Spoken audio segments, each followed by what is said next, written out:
इन दिनों इजरायल और फिलिस्तीन के बीच जारी जंग में रोजाना सैकड़ों लोगों की जान जा रही है। ऐसे में इस युद्ध को लेकर लोगों का क्या कहना है, इसकी जानकारी के लिए इस वक्त हम आ पहुंचे हैं समाजवादी पार्टी की राष्ट्रीय प्रवक्ता सुमैया राणा जी के पास। सुमैया राणा जी, जो ये जंग चल रही है इसको आप किस नज़रिए से देखते हैं?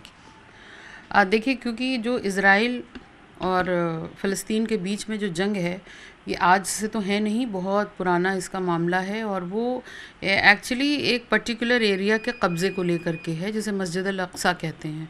और शायद आप लोगों को ना मालूम हो कि ये जो इस्लाम है उसकी पहली मस्जिद है। तो इसकी एक पूरी रूपरेखा पहले से तय है अकॉर्डिंग टू हमारी हदीस और इस्लाम के उससे। तो ये लड़ाई है, लेकिन जो इस वक्त के अभी जो हालात बने हैं, जो हमास ने हमला किया इज़राइल पे, तो सबको हमास का हमला इज़राइल पे दिख रहा है, लेकिन जो इंटरनली डैमेज कर दिया है जितना फ़िलिस्तीन को, वो जो डैमेज है इंटरनल, उस पर किसी की नज़र नहीं जा रही। और कोई भी जंग एक दिन में नहीं होती है, अंदर अंदर धीरे धीरे पक रहा होता है मामला। और तकरीबन 3.5 लाख के ऊपर अब तक पिछले 10 सालों में फ़िलिस्तीनी मारे जा चुके हैं। बच्चे, बूढ़े, औरतें, जवान, सब लोग मारे जा चुके हैं। उसमें मेरे ख़्याल से 1.5 लाख के आसपास तो बच्चे ही हैं, 1.25 और 1.5 लाख के बीच, जो मुझे जैसे आंकड़े मैंने देखे या पढ़े। तो ये एक बड़ा संकेत है, और मुझे तो इस बात की पूरी आशंका है कि कहीं ऐसा ना हो कि ये जंग आने वाले वक्त में विश्व युद्ध 3 का रुख ले ले, क्योंकि इसमें बहुत सारे मुल्क अब इन्वॉल्व होते जा रहे हैं। कुछ इज़राइल के साथ इन्वॉल्व हो रहे हैं, कुछ फ़िलिस्तीन के साथ इन्वॉल्व हो रहे हैं, और जाहिर सी बात है ये एक बड़ा संकेत है। तो ये बहुत दुर्भाग्यपूर्ण है कि जिस तरीके से बच्चों की वीडियोज़ आ रही हैं सामने, महिलाओं की वीडियोज़ आ रही हैं, ये देख के दिल दहला जा रहा है। इनफैक्ट मैं तो देखती भी नहीं हूँ, मैं इसको स्क्रॉल करके आगे चली जाती हूँ। मैडम, लेकिन अगर बात जंग की करें तो जंग की शुरुआत तो हमास ने की, अटैक हमास ने किया सबसे पहले, उसके बाद इस तरह की जंग शुरू हुई। तो आप हमास के इस फैसले को किस तरह देखते हो? देखिए, मैंने आपके इसी सवाल का जवाब पहले ही दे दिया था कि अगर हमास ने इस वक्त में हमला किया, तो उस हमले के पीछे की जो वजह है, वो एक तो पर्टिकुलर एरिया जिस पर उन्होंने ज़बरदस्ती कब्ज़ा कर रखा है, और दूसरे पिछले 10, 12 साल, 15 साल से जो मुस्तकिल तशद्दुद हो रहा है फ़िलिस्तीन के ऊपर इज़राइलियों के द्वारा, ये उसका रिएक्शन है। और ये रिएक्शन कम है। मुझे नहीं लगता कि फ़िलिस्तीन पीछे हटने वाला है, और उनके अंदर जो जज्बा है वो ये समझ चुके हैं कि उनको ज़िंदगी मिली है अपने मस्जिद अल अक्सा को बचाने के लिए, और वो अपनी ज़िंदगी उसी पर दांव पे लगा रहे हैं। और मैं अगर ये कह रही हूँ, अगर ये बात हमास के लिए उठ रही है कि उन्होंने हमला किया है, तो थोड़ा सा पीछे ज़रूर जाना पड़ेगा कि ये शुरुआत कहाँ से हुई। क्या लगता है कि हमले के अलावा कोई ऑप्शन नहीं था वहाँ पर? जब हमास ने हमला किया तो इजराइल में भी हजारों बच्चे, महिलाओं और बुजुर्गों की जान गई है। इतनी क्रूअल कौम है ना इज़राइल। मैं आपको वही सवाल का जवाब दे रही हूँ। इज़राइलियों को पनाह देने की गलती उठा रहा है फ़िलिस्तीन खाली। तो जिस मुल्क ने, जहाँ के लोगों ने इन इज़राइलियों को पनाह दी थी, जब ये उनके साथ तशद्दुद कर रहे हैं, तो इसका मतलब ये कि इनके ऊपर किसी किस्म की ना तो बातचीत का असर होना है, ना किसी चीज़ का। ये सोचते हैं कि ये दुनिया पर राज करेंगे, जबकि इन अगर नंबर के हिसाब से देखा जाए तो यहूदी बहुत कम हैं। लेकिन शुरू से क्योंकि इस्लाम और यहूदियों का एक पुरानी रंजिश चली आ रही है, जिसमें यहूदी साहब मुस्तकिल मोहम्मद साहब के ऊपर मतलब वो करते रहे हैं, उनसे उनके रास्ते पर ना चलने वालों को ज़्यादा प्रमोट किया, इस्लाम को मानने वालों के अनुयायियों के ऊपर उन्होंने जुल्म किया। तो ये जुल्म वो एक इस्लाम के मानने वालों पर कर रहे हैं, और किसी बातचीत से हल होने वाला नहीं है। ये तो उसी तरह हल होगा कि जो जिस पर हावी हो जाएगा वो हावी हो गया तो हो गया। लेकिन आप ही ने कहा कि ये गलती फ़लस्तीनियों ने पहले की थी, तो ऐसे में क्या लगता है कि हमला ही जो है वो अंतिम फैसला था? फ़लस्तीनियों ने गलती जंग में नहीं की थी, उनको पनाह दे करके की थी। मैंने ये कहा कि जो फ़लस्तीन हैं, इन्होंने इज़राइलियों पे तरस खा के, जब ये बहुत बुरे हाल में थे, अगर आप हिस्ट्री उठा करके देखेंगे तो ये कुछ फ़लस्तीनियों ने इनसे शरण मांगी थी, और इज़राइलियों ने, और इज़राइलियों को शरण देने का नतीजा है कि आज फ़लस्तीन इस हालत में है।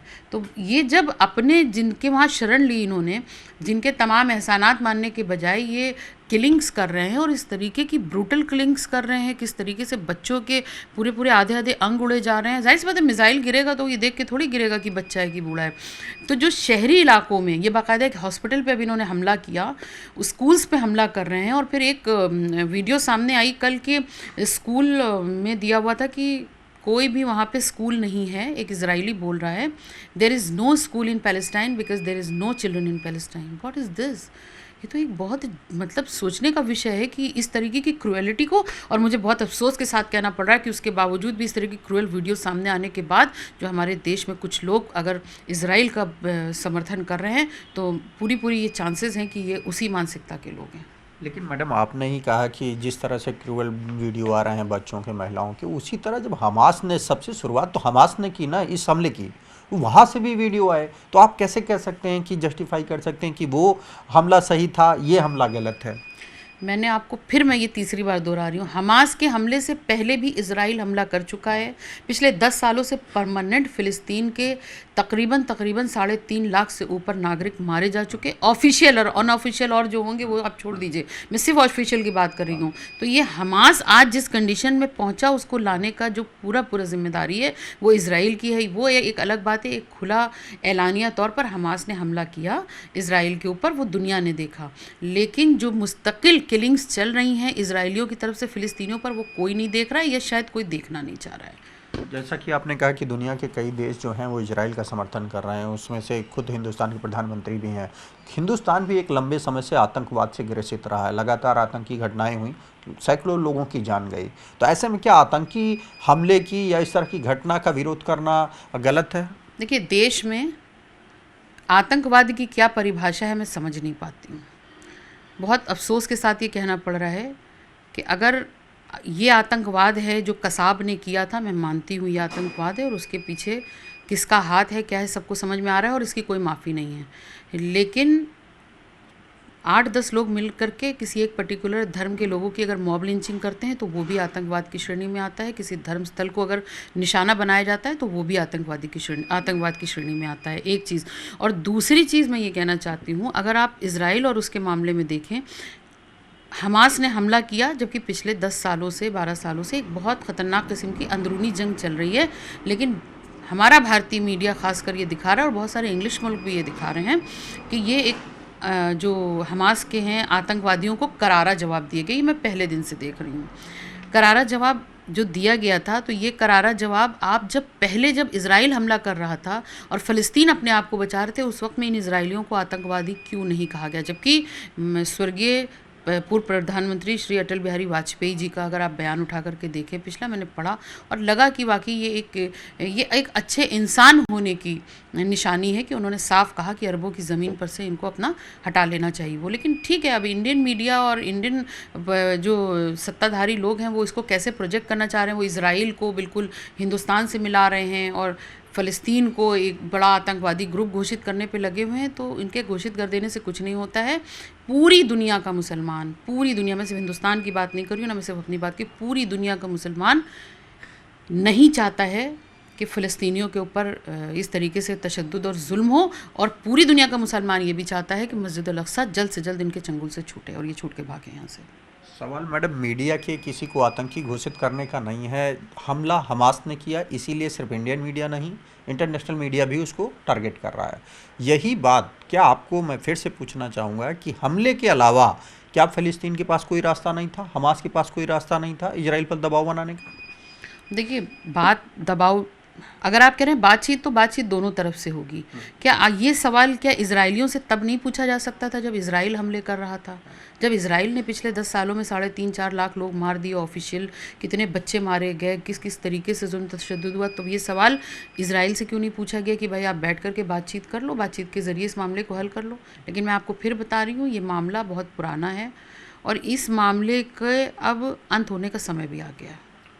अंतिम सवाल कि क्या लगता है कि ये ख़त्म कैसे होगा, ये युद्ध का सिलसिला, ये वार कैसे थमेगी?